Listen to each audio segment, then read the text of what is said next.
Parte 1. Técnicas fundamentais para lidar com pessoas. 1. Se você quiser colher mel, não chute a colmeia. Em 7 de maio de 1931, a mais sensacional perseguição humana que a cidade de Nova York jamais havia conhecido chegou ao seu clímax. Após semanas de busca, Two Gun Crowley, o pistoleiro que não fumava ou bebia, estava encurralado, preso no apartamento de sua amada na West End Avenue. 150 policiais e detetives cercaram o seu esconderijo no último andar. Eles abriram buracos no teto e tentaram controlar Crowley, o matador de policiais, com gás lacrimogênio. Depois, armaram as suas metralhadoras nos prédios vizinhos e, por mais de 1 hora, uma das áreas residenciais mais nobres de Nova York ressoou com os tiros das pistolas e o ratatá das metralhadoras. Crowley, agachado por detrás de uma poltrona bem estofada, atirava incessantemente contra a polícia. 10.000 pessoas emocionadas assistiam à batalha. Nada como isso havia sido visto antes nas ruas de Nova York.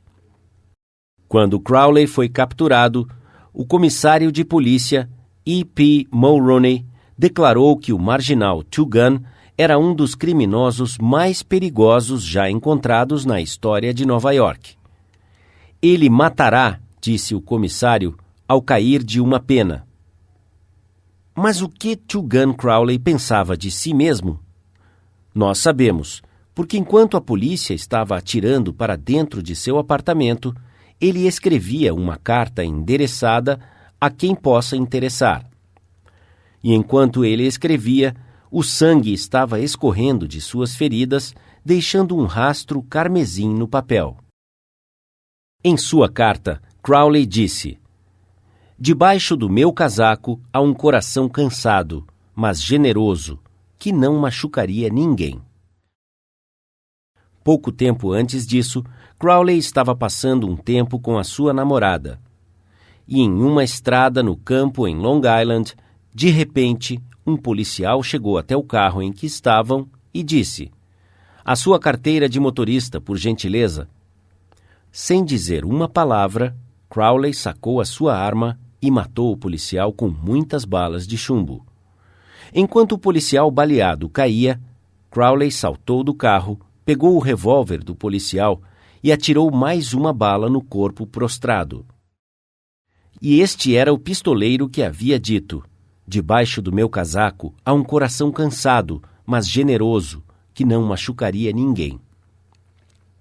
Crowley foi condenado à cadeira elétrica. Quando ele chegou à casa da morte em Sing Sing, disse: "É isto que eu ganho por matar pessoas?" "Não," ele disse, "é isto que eu ganho por me defender." A moral da história é esta: Two Gun Crowley não aceitava a culpa por nada. Esta é uma atitude incomum entre criminosos? Se você acha que sim, ouça isto. "Eu passei os melhores anos da minha vida dando às pessoas os melhores prazeres, ajudando-as a se divertir, e o que recebi foi abuso, como se fosse um homem caçado." Foi Al Capone quem disse isso. Sim, o mais notável inimigo público da América, o maior líder de gangsters que já aparecera em Chicago. Capone não se condenava. Na verdade, ele se considerava como um benfeitor público não apreciado e mal interpretado. Foi assim com Dutch Schultz. Antes dele sucumbir sob as balas de gangsters em Newark, Dutch Schultz, um dos mais notáveis trapaceadores de Nova York, disse em entrevista para um jornal que ele era um benfeitor público, e ele acreditava nisso. Eu recebi algumas cartas interessantes de Louis Loss, com quem eu me correspondia sobre este assunto. Ele foi diretor da famosa prisão de Sing Sing por muitos anos, e ele declarava que poucos dos criminosos em Sing Sing se consideram homens maus. Eles são tão humanos quanto você e eu. Então, eles raciocinam e explicam. Eles podem te dizer por que eles tinham que tentar abrir um cofre ou ser rápidos no gatilho. A maioria deles tenta, por uma forma de raciocínio, falácia ou lógica, justificar os seus atos antissociais, até para si mesmos, consequente e decididamente afirmando que eles nunca deveriam ter sido presos.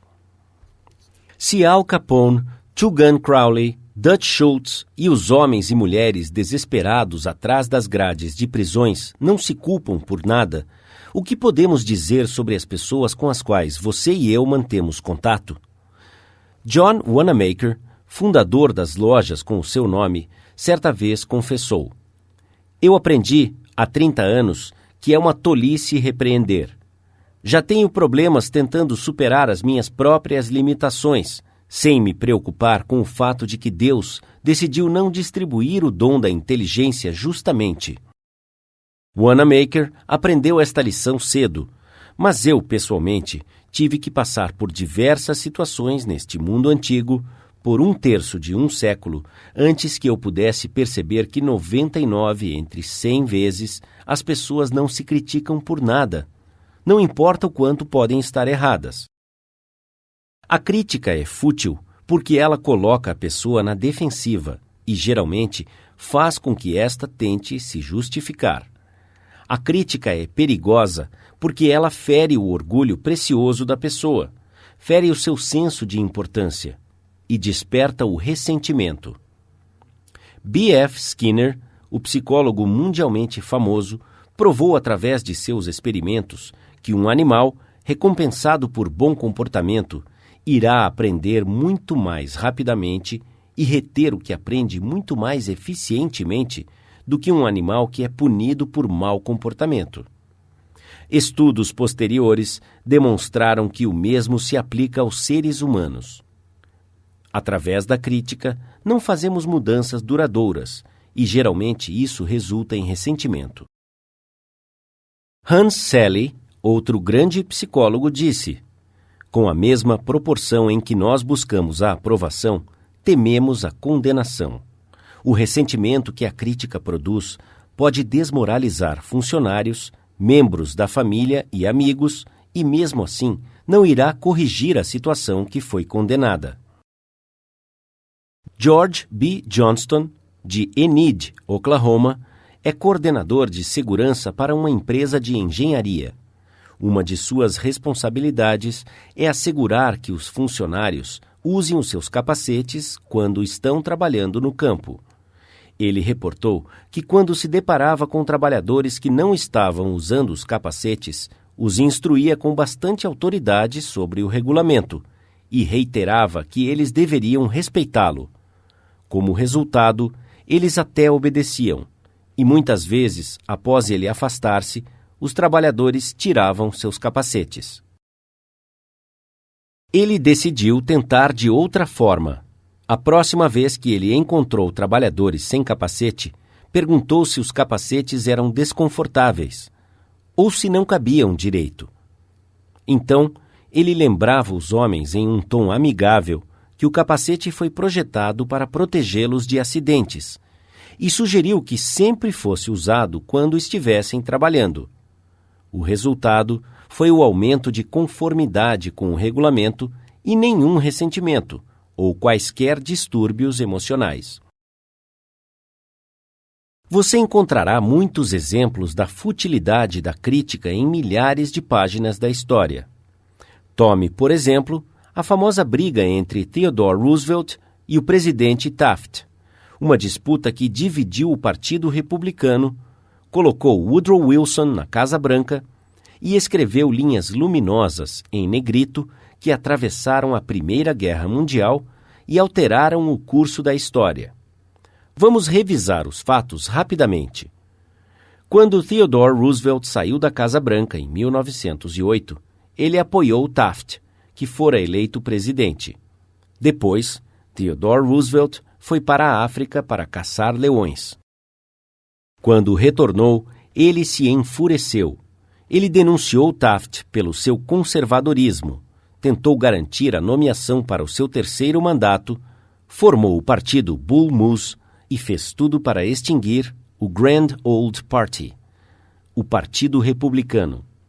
Na eleição que se seguiu, William Howard Taft e o Partido Republicano contaram apenas com 2 estados, Vermont e Utah, a pior derrota que um partido já conhecera. Theodore Roosevelt culpou Taft, mas o presidente Taft se culpou? É claro que não. Com lágrimas em seus olhos, Taft disse: "Não vejo como eu poderia ter feito de outra forma." Quem foi o culpado? Roosevelt ou Taft? Francamente, eu não sei, e nem me importo. O ponto que estou querendo enfatizar é que toda a crítica de Theodore Roosevelt não conseguiu convencer Taft de que ele estava errado.